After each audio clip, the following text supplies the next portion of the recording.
exterior, mas que eu tinha que filmar o luto de outra maneira, que não conseguia... Com tripé. Exato, com tripé, pôr a câmara e esperar. Em vez de ir à procura, como fazia com a primeira câmara. O filme depois é o entrelaçamento, porque eu depois é como se o filme não fosse em contínuo, é uma trança, em que eu vou atrás e vou à frente nas duas viagens. É esta articulação dos dois tempos que permite ver a dureza, por exemplo, de como é que uma pessoa está ainda mais triste, ou de como é que havia esperança no início e agora há menos. Mesmo assim, demorou 8 anos. Aí também é a dificuldade, como é que eu ia dizer, também minha, provavelmente, não é?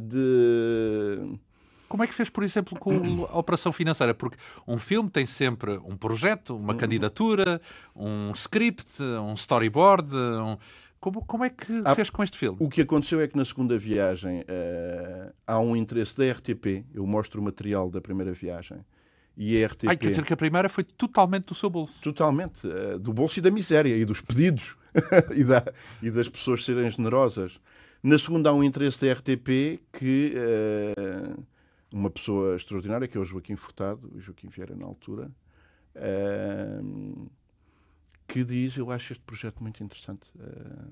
Tudo bem, ainda não sabemos o que é que vai dar, mas eu acho isto muito interessante. E também conheço um português incrível, que era na altura a pessoa mais importante da Bósnia, que se chama Pinto Teixeira, que é embaixador, e que era a pessoa responsável por toda a ajuda humanitária da Bósnia, feita à Bósnia pela Comunidade Europeia. E aí é até ao contrário, ele sabe que há umas pessoas que já voltaram ali uma segunda vez e que estão interessadas. E ele diz, temos que encontrar uma maneira de vocês saírem desta miséria. Então, por exemplo, para o alojamento, eu recordo-me que em Sarajevo havia um hotel. E esse hotel estava sempre cheio, porque era o único hotel com medidas de segurança suficientes para alojar a comunidade internacional. Como é que fizeram na primeira e da segunda vez? Estava cheio e era caríssimo. Sim, sendo protegido, um lugar protegido. Da primeira vez foi mais uma vez a generosidade. Eu não conhecia nenhum dos jornalistas. Eu tenho uma impressão dos jornalistas portugueses e dos estrangeiros que fui conhecendo como umas pessoas absolutamente... Não apenas a questão do risco pessoal que correm ao fazer estes trabalhos duríssimos e violentíssimos, mas a generosidade com que nos acolheram sem nos conhecer. Ficou em casa de jornalistas. Da TSF, ou seja, a TSF tinha alugada lá uma casa muito barata, mas era uma casa que por acaso foi ótima para nós filmarmos e para estarmos. E nós ficámos, já não sei se era na varanda ou junto à casa de banho, depois um deles foi-se embora, dormimos numa cama, mas era todo um ambiente improvisado que permitiu estar mais próximo também do que é a vida das pessoas, em vez de ser nós num hotel de luxo e depois arrancávamos de dentes lavados e banhos tomados. Não, nós também não tínhamos nada para comer, nós também não tínhamos pasta de dentes, nós também não tínhamos nada. Isso influiu no olhar?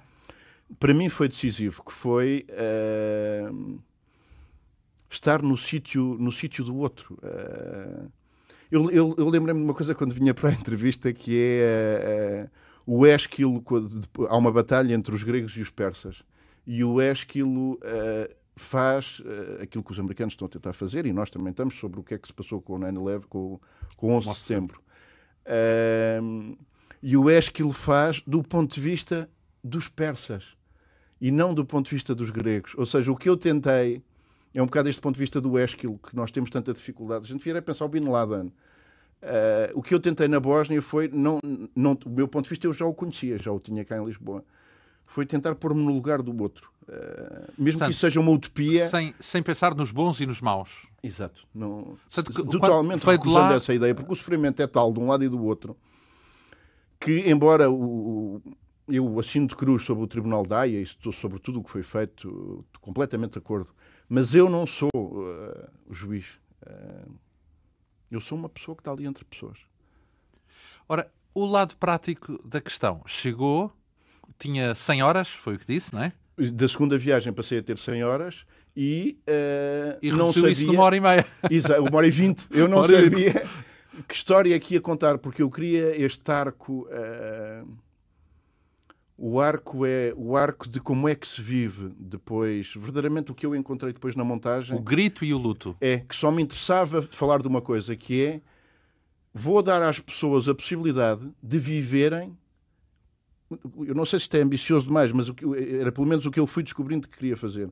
As pessoas, ao verem o filme, dizerem: se eu tomar determinadas opções, vou-me sentir assim. Assim, mal. Assim, mal. Como estas pessoas. Mas eu não queria categorizar também o mal, não é? Num certo sentido, é uma lição também. Mas eu, como narrador, deve lembrar-se, eu nunca digo isso, eu nunca faço julgamentos qualitativos ou morais. É apenas factual. Sou factual, ou seja, o que eu queria é certos passos têm certas consequências e essas consequências depois vamos ter que viver com elas. E estão aqui, à E vista. estão aqui. Eu queria que as pessoas participassem disso, não através de entrevistas ou do que eu digo como narrador, mas sentindo como é que as pessoas estão.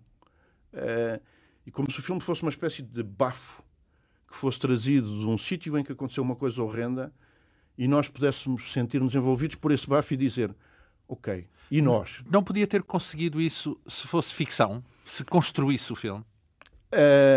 Às tantas, nem vale a pena dizer o filme, eu na segunda viagem vejo que estão a fazer um filme e com o sistema de produção com que eu faço os filmes, que é o Universal.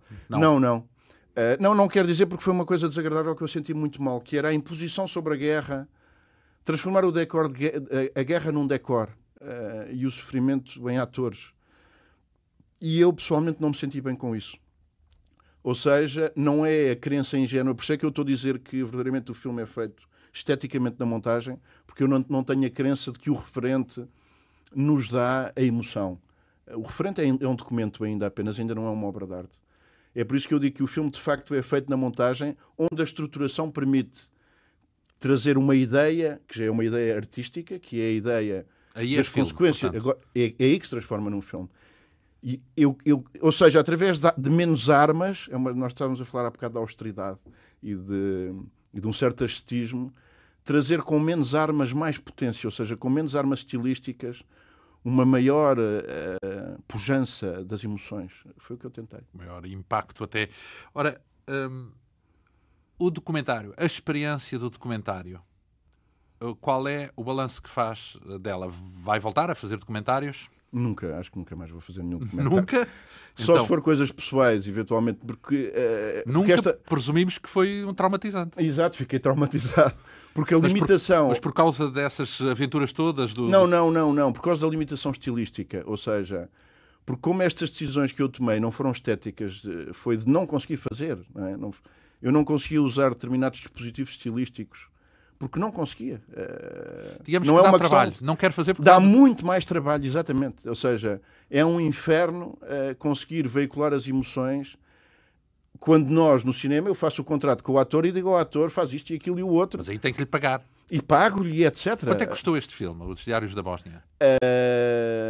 Eu, sinceramente, não sei quanto é que custou. O produtor saberá. Por alto. Há de ter custado 10 vezes menos do que um filme regular, não é? Muito menos que um filme regular. E por outro lado, a gente, se quiséssemos falar em termos económicos, o principal capital não está calculado, que é o das pessoas. Quer de quem filmou, quer da realização. Ninguém recebeu em nenhuma etapa do filme. Tem uma ideia se os filmes que faz, só fez 3, mas Corte de Cabelo, Mulher Polícia e Os Diários da Bósnia, se deram lucro? Eu acho que o Corte de Cabelo, não sei se deu lucro, mas... andou lá perto. Andou lá perto e... É uma questão, a questão do lucro tem sempre que ver com a ideia que se tem para o filme. Por exemplo, um filme como a Bósnia não é fácil dar lucro, porque está nesse ascetismo do início. Mas, por outro lado, é muito barato. Como é barato, provavelmente.